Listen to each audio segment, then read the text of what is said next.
खिरियाबाग आंदोलनकारियों ने काशीराम जयंती पर उन्हें याद करते हुए उनके आदर्शों पर और उनके द्वारा बताए मार्ग पर चलने पर चर्चा करते हुए कार्यक्रम आयोजित किया।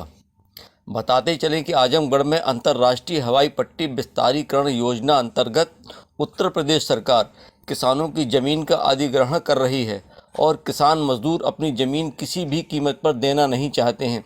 अपनी ज़मीन और अपने अस्तित्व की लड़ाई को कई महीने बीत गए, सरकार अभी तक किसानों का भरोसा नहीं जीत पाई है। आंदोलनरत किसान नेताओं से सीधी बात करने के बजाय उत्तर प्रदेश सरकार किसान नेताओं का दमन कर रही है। हालांकि इस आंदोलन की चर्चा देशव्यापी हो रही है। किसानों के हितों को तवज्जो न देते हुए उत्तर प्रदेश सरकार किसान नेताओं के दमन का रास्ता अपना रही है। इसके बाद भी खिरियाबाग आंदोलन के उत्साह में कोई कमी नहीं दिख रही है। इस पूरे आंदोलन की खास बात यह है कि इसमें बड़ी संख्या में महिलाओं की भागीदारी है। जन नेता राजीव यादव को प्रशासन द्वारा तरह तरह के हथकंडे अपनाते हुए डराने धमकाने और उनके असफल अपहरण का प्रयास किया गया। जन नेता राजीव यादव इस पूरे आंदोलन में महत्वपूर्ण कड़ी के रूप में किसान मजदूरों के हितों के साथ मजबूती के साथ खड़े हैं। खिरियाबाग आंदोलन स्थल पर विगत महीनों में जितने भी त्यौहार आए, सभी ने यहीं पर एक साथ मिलकर मनाते हुए अपनी मजबूत एकता का परिचय दिया। इसी कड़ी में महान दलित नेता कांशीराम की जयंती के अवसर पर कार्यक्रम का आयोजन हुआ, जिसमें कांशीराम के आदर्शों पर चर्चा करते हुए जन नेता राजीव यादव ने उनके जीवन संघर्ष पर प्रकाश डाला। छोटे छोटे बच्चे थे और उन्होंने गाड़ी रोकी और उन्होंने कहा कि मुझे पहचानते हो, मैं कौन हूँ? उन्होंने बच्चों ने कहा कि नहीं। उन्होंने कहा कि मैं कांशीराम हूँ और हम समाज को जगाने के लिए निकले हैं। एक जिद थी, आज एक जिद थी बाबा साहब भीमराव अम्बेडकर की कि देश में गैर बराबरी, जो असमानता है, जो छुआछूत है, जो इस देश के लोगों के अधिकारों को छीना जा रहा है, उस जिद को उन्होंने संविधान को लिख करके किया। लेकिन उसके राजनीतिक सामाजिक अधिकारों को इस देश में नहीं दिया जा रहा था और उसकी एक लंबी लड़ाई मानवर कांशीराम ने लड़ी। और सब कौन पे कहूँ कि आज हमें सबसे ज्यादा कोई प्रेरणा देता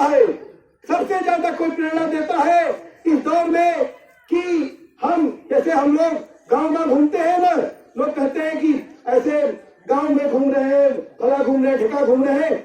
मानवर कांशीराम लगातार सालों साल पूरे देश में घूमे। मैं इलाहाबाद में था, एक चुनाव में था और चुनाव के दरमियान मैं इलाहाबाद में आमतौर पर, अब तो थोड़ा सा समरसेबल हो गया है, पहले वहाँ पर बहुत कुओं का इस्तेमाल होता था, जैसे आप लोगों के गाँव में भी कुआं है। मैं कुएं पे नहा रहा था और रुका था वहीं पर, एक साथी के चुनाव प्रचार में था। और जब मैं सुबह 2-3 दिन हो गया कपड़ा धो रहा था, तो एक महिला एक दिन पूछी कि तू बाबू कांशीराम के जाने ला? हम कहे कि कौन कांशीराम है? हम सोचते चाहे कि भाई क्या है। तूने कहा अरे नेता जो थे, हमने कहा जानते हैं। कहा कि वो आदमी जो ऐसे कपड़ा धो रहे हैं, ऐसे वो आदमी हर दिन अपना कपड़ा धो करके डालते थे। मानवर कांशीराम ने उस दलित समुदाय को राजनीतिक अधिकार दिलवाया और आज उत्तर प्रदेश में ये जानना चाहिए कि समाजवादी क्योंकि किसान आंदोलन का सवाल है, लेकिन फिर भी मैं बताऊंगा कि समाजवादी पार्टी का भी गठन मानवर कांशीराम ने ही करने पे अनुराग सिंह ने किया था। लेकिन सवाल हम इस बात को लेकर कह रहे हैं कि आज जो ये लड़ाइयां हैं, तो तमाम महापुरुषों को हम समय समय पर याद करते हैं, इनके याद करने की एक प्रेरणा लेते हैं, उनके संघर्षों से प्रेरणा लेते हैं कि किस तरीके फांसी तेरी ने कमाई, फांसी तेरी ने कमाई।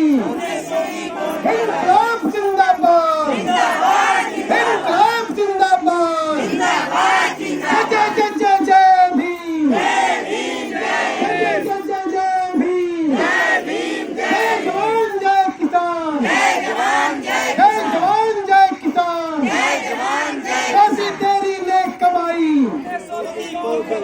काफी तेरी ने कमाई,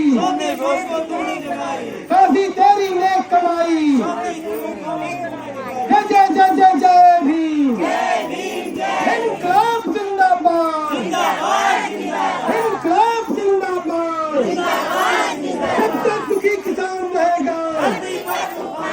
जब तक दुखी किसान रहेगा रहेंगे,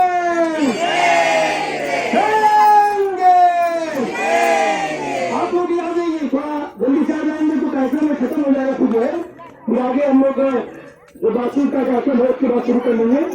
जो माता जी लोग वहाँ बैठी है आप लोग भी आ जाइए।